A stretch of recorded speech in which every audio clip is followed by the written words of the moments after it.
নমস্কাৰ বন্ধুসকল, আপোনালোকে চাই আছে peas Assam help YouTube channel. বন্ধুসকল, প্ৰতিদিনৰ দৰে আজিও লৈ আহিছোঁ কেইবাটা নতুন খবৰ আপোনালোকৰ মাজলৈ। সেয়েহে ভিডিঅ'টো শেষলৈ চাই থাকিব। আৰু এই গুৰুত্বপূৰ্ণ খবৰকেইটা জনোৱাৰ আগতেই আপোনালৈ মোৰ সৰু এটা ৰিকুৱেষ্ট, যদিহে ভিডিঅ'টো ভাল লাগে তেন্তে এটা লাইক কৰি দিব, কিয়নো আপোনাৰ এটা লাইকে মোৰ আগলৈ ভিডিঅ' আপোনাৰ উৎসাহ যোগায়।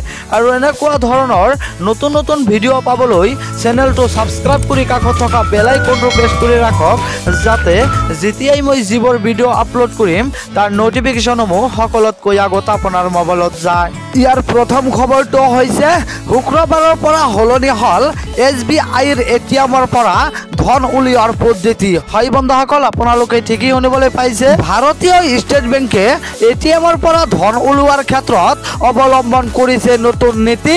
শুক্ৰবাৰৰ পৰা সলনি হ'ল SBIৰ ATMৰ পৰা ধন উলিওৱাৰ পদ্ধতি। এতিয়াৰ পৰা 10,000 বা তাতকৈ বেছি ধনহাৰী ATMৰ পৰা উলিওৱাৰ বাবে গ্ৰাহকৰ মোবাইললৈ OTP পঠোৱা হ'ব, আৰু সেই OTP ATMত টাইপ কৰিলেহে ধন উলিয়াব পৰা যাব। পূৰ্বতেও SBIয়ে এই নিয়ম নিশা 8 বজাৰ পৰা পুৱা 5 বজালৈকে আৰম্ভ কৰিছিল, যদিও শুক্ৰবাৰৰ পৰা 24 ঘণ্টাৰ বাবে SBIৰ ATMত এই সেৱা উপলব্ধ হ'ব। উল্লেখ্য যে বিভিন্ন সময়ত কাৰ্ড সলনি কৰি বা বিভিন্ন জালিয়াতিৰ আশ্ৰয় লোৱাৰ প্ৰৱঞ্চকৰ পৰা SBIৰ গ্ৰাহকক বচোৱাৰ বাবে বেংকটোৱে এই ব্যৱস্থা গ্ৰহণ কৰিছে বুলি জানিব পৰা গৈছে। ইয়াৰ 2 নম্বৰ খবৰটো হৈছে গুৱাহাটী উচ্চ ন্যায়ালয়ৰ নতুন মুখ্য ন্যায়াধীশ নিযুক্তি। হয় বন্ধুসকল, আপোনালোকে ঠিকেই শুনিবলৈ পাইছে। 21 ছেপ্টেম্বৰৰ পৰা কাৰ্যভাৰ ল'ব নতুন মুখ্য ন্যায়াধীশে। গুৱাহাটী উচ্চ ন্যায়ালয়ৰ মুখ্য ন্যায়াধীশ অজয় লাম্ভাৰৰ অৱসৰৰ পৰিপ্ৰেক্ষিতত পৰৱৰ্তী মুখ্য ন্যায়াধীশ হিচাপে জাষ্টিছ নংমেইকা পাম কোটেশ্বৰ সিঙক পৰৱৰ্তী মুখ্য ন্যায়াধীশ হিচাপে নিযুক্তি প্ৰদান কৰা হৈছে। ভাৰত চৰকাৰৰ আইন মন্ত্ৰালয়ৰ যুটীয়া সচিব ৰাজেন্দ্ৰ কাশ্যপ স্বাক্ষৰ কৰা এক বিভাগীয় অধিসূচনাত এই কথা প্ৰকাশ কৰা হৈছে। উক্ত অধিসূচনাত উল্লেখ কৰা মতে অহা 21 ছেপ্টেম্বৰৰ পৰা কাৰ্যকৰী হ'ব ভাৰতৰ ৰাষ্ট্ৰপতিৰ এই নিৰ্দেশনা। উল্লেখ্য যে ইয়াৰ পূৰ্বে 2019 বৰ্ষত ন্যায়াধীশ কোটেশ্বৰ গুৱাহাটী উচ্চ ন্যায়ালয়ৰ এক্টিং চিফ জাষ্টিছ হিচাপেও নিযুক্ত হৈছিল। ইয়াৰ 3 নম্বৰ খবৰটো হৈছে হিমন্ত বিশ্ব শৰ্মাক ছ'চিয়েল মিডিয়া যোগে হত্যাৰ ভাবুকি দিয়া 2জনক গ্ৰেপ্তাৰ। হয় বন্ধুসকল, আপোনালোকে ঠিকেই শুনিবলৈ পাইছে।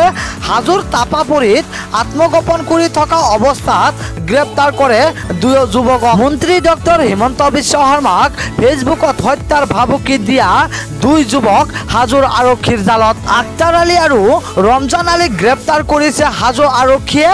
হাজোৰ তাপাপুৰীত আত্মগোপন কৰি থকা অৱস্থাত গ্ৰেপ্তাৰ কৰে 2 যুৱকক। আখতাৰ আলী আৰু ৰমজান আলীক জেৰা অব্যাহত ৰাখিছে হাজোৰ আৰক্ষীয়ে।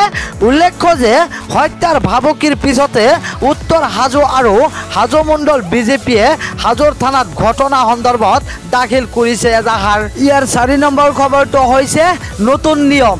এতিয়াৰে পৰা নিজ ইচ্ছা অনুসৰি আপুনি বহিব নোৱাৰিব বাইকত। বাইক আৰোহীৰ বাবে কেন্দ্ৰীয় চৰকাৰৰ নতুন নিৰ্দেশনা। এতিয়াৰে পৰা নিজ ইচ্ছা অনুসৰি আপুনি বহিব নোৱাৰিব বাইকত। নতুন গাইডলাইন অনুসৰি মটৰ চাইকেলৰ দুফালে থাকিব লাগিব হেণ্ড হণ্ডাৰ ব্যৱস্থা। মটৰ চাইকেলৰ পিছৰ চকাৰ আধা অংশ কভাৰেৰে ঢাকি থ'ব লাগিব, যাতে পিছফালে বহা মহিলাৰ কাপোৰ চকাত সোমোৱাব নোৱাৰে।